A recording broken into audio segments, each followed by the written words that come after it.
সকালে এক দফা বৈঠকের পর বাংলাদেশ ব্যাংকের সাথে আবারও বৈঠকে বসেছে আইএমএফ এর প্রতিনিধি দল। এ নিয়ে আরও জানাতে বাংলাদেশ ব্যাংকের সামনে থেকে যুক্ত হয়েছেন আতাউর নিয়ন। আতাউর, এই পর্যায়ে বৈঠকে কি নিয়ে আলোচনা চলছে,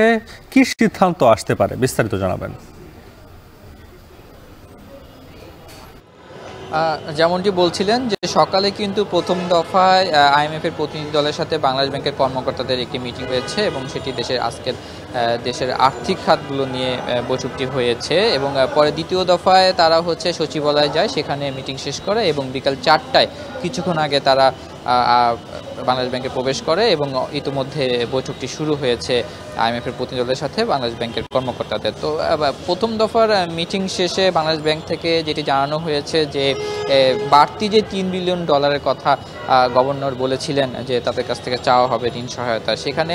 আইএমএফ এর প্রতিনিধি দল জানিয়েছে যে তারা আগামীকালকে যে বৈঠকটি আছে বাংলাদেশ ব্যাংকের সাথে সর্বশেষ বৈঠক, সেই বৈঠকটি শেষ করে তারা তাদের এই বাংলাদেশ থেকে যেয়ে তাদের যেই হেড অফিস বা রয়েছে বা প্রধান কার্যালয় রয়েছে সেখানে তারা তাদের এই সফরে যে সার্বিক তথ্য আছে সেগুলো তারা জানাবেন এবং জানানোর পরে তারা একটি বিষয়ে ইতিবাচকভাবে জানিয়েছেন যে অন্যান্য যে দাতা সংস্থাগুলো রয়েছে, বিশ্ব bank, Asian development bank ADB এবং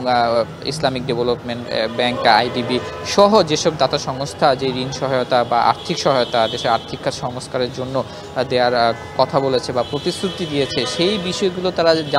বাছাই করে বা বিবেচনায় নিয়ে যে আসলে কোন দাতা সংস্থা কত ডলার দিচ্ছে এবং কোন কোন খাতে দিচ্ছে এবং কোন কোন সংস্কারের বিপরীতে দিচ্ছে, সেইগুলো তারা যে দেখে জেনে বুঝে এবং সেগুলো যাচাই করে তারা পরবর্তীতে কি সিদ্ধান্ত নেবে আসলে তারা কি $3 বিলিয়ন দিবে না কত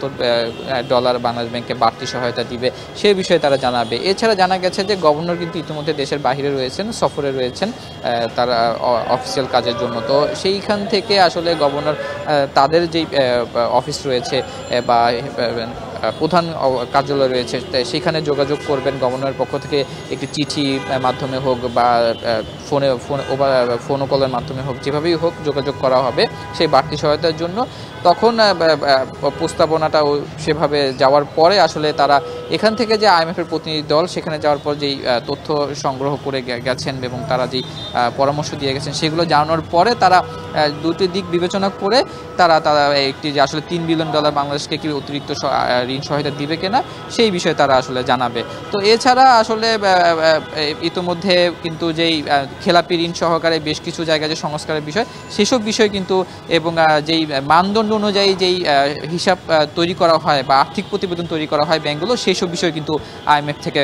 সংস্কারের পরামর্শ দেওয়া হয়েছে। তো এই ছিল আমার কাছে আজকের বৈঠকের বা এখন পর্যন্ত বৈঠকের সর্বশেষ। বাংলাদেশ ব্যাংকের সাথে আইএমএফ এর প্রতিনিধি দলের বৈঠকের বিস্তারিত জানাচ্ছিলেন আতাউর নিয়ন।